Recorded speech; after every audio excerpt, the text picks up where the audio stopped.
Allahu Allahu Allahu Allah, Allahu Allahu Allahu Allah, Allahu Allahu Allahu Allah,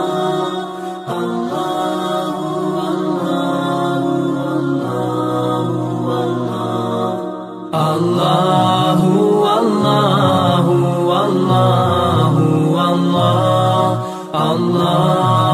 Allahu Allahu Assalamualaikum warahmatullahi wabarakatuh.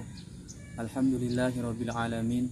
Wassalatu wassalamu ala asyrafil anbiya'i wal mursalin sayyidina Muhammadin wa ala alihi wa sahbihi ajma'in, amma ba'du.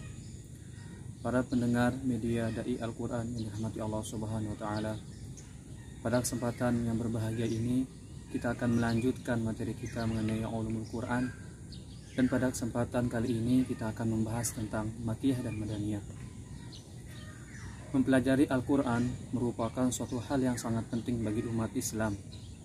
Dalam kita mempelajari Al-Quran, tentu tidak terlepas dari mempelajari sejarah ilmu Al-Quran itu sendiri. Pengetahuan tentang sejarah ilmu Al-Quran biasanya mencakup pembahasan tentang tahap-tahap Al-Quran diturunkan.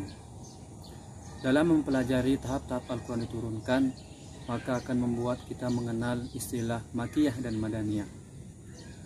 Istilah Makkiyah dan Madaniyah dalam ulumul Quran merupakan hal yang sangat penting untuk kita pelajari. Karena dengan kita mengetahui atau mempelajari istilah Makkiyah dan Madaniyah dalam ulumul Quran, secara tidak langsung dapat memperdalam atau meningkatkan ilmu pengetahuan kita mengenai ilmu Al-Quran, khususnya di bidang tahap-tahap Al-Quran diturunkan. Makkiyah merupakan suatu surat dalam Al-Quran yang diturunkan kepada Nabi Muhammad SAW ketika bermukim di kota Mekah kurang lebih selama 13 tahun. Adapun Madaniyah merupakan suatu surat dalam Al-Quran yang diturunkan kepada Nabi Muhammad SAW ketika sudah melakukan hijrah dari kota Mekah ke Madinah kurang lebih selama 10 tahun lamanya. Untuk memperdalam ilmu pengetahuan kita mengenai Makkiyah dan Madaniyah, maka seharusnya kita mengetahui ciri-ciri dari Makkiyah maupun Madaniyah. Ciri-ciri Makkiyah yang pertama yaitu ayat beserta suratnya pendek-pendek. Kemudian terdapat lafaz qola. Biasanya surat-surat Makkiyah berisikan seruan ya ayuhan nas, yaitu wahai manusia, yang berisikan seruan beriman kepada Allah, kemudian beriman kepada hari kiamat, dan juga menggambarkan keadaan surga dan neraka.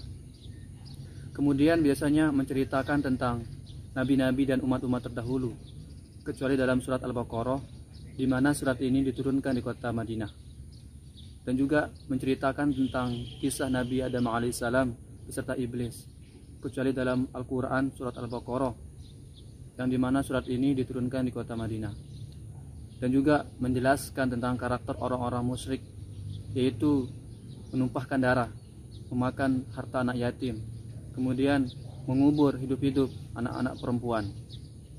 Adapun ciri dari Madaniyah, yang pertama yaitu ayat beserta suratnya panjang-panjang. Kemudian menjelaskan tentang hukum-hukum pidana, hukum-hukum perdata, biasanya juga bersangkutan dengan kemasyarakatan maupun kenegaraan. Adapun surat Madaniyah biasanya berisikan seruan ya ayyuhalladzina amanu, yang artinya wahai orang yang beriman. Adapun pengaruh lamanya hijrah Nabi di kota Mekah maupun Madinah berpengaruh terhadap jumlahnya ayat atau surat yang turun di kota Mekah maupun Madinah. Perlu kita ketahui bahwa banyak surat yang turun di kota Mekah sebanyak 82 surat. Kemudian di kota Madinah sebanyak 20 surat. Dan selebihnya sebanyak 12 surat dipersesikan oleh para ulama apakah diturunkan di kota Mekah atau di kota Madinah. Maka jumlah keseluruhan surat dalam Al-Quran sebanyak 114 surat. Adapun manfaat kita mempelajari Makkiyah maupun Madaniyah, yang pertama yaitu untuk mempermudah kita dalam menafsirkan Al-Quran. Yang kedua, untuk mengetahui hikmah dibalik diturunkannya Al-Quran secara berangsur-angsur.